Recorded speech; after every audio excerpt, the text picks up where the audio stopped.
FA Cup holders Arsenal won the Community Shield for a second season in a row as they beat Premier League champions Chelsea at Wembley.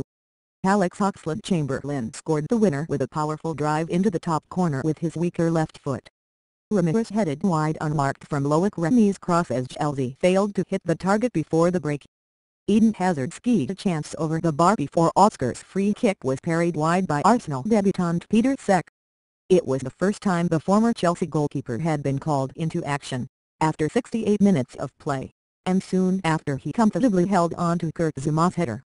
Arsenal went close late on through Santi Cazorla and Kieran Gibbs in a match where both sides looked rusty a week before their Premier League opener. Arsenal boss Arsene Wenger finally had reason to celebrate against Jose Mourinho's Chelsea, having failed to win in any of his previous 13 attempts.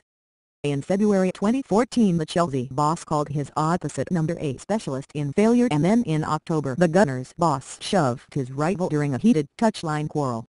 Oxlade-Chamberlain's stunning strike was Arsenal's first goal against Chelsea for 506 minutes, a run that stretched back to 2007, as the Gunners ended the Blues' 8-match unbeaten run against them.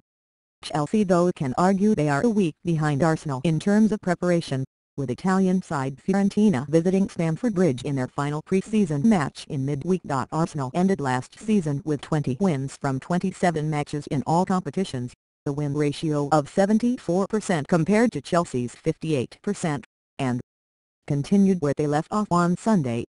The Gunners, who have already won 2 pre-season tournaments, have only added goalkeeper Petr Cech to their ranks this summer, but his calm defensive presence will boost hopes of ending their 11-year wait for the title. Both sides struggled to create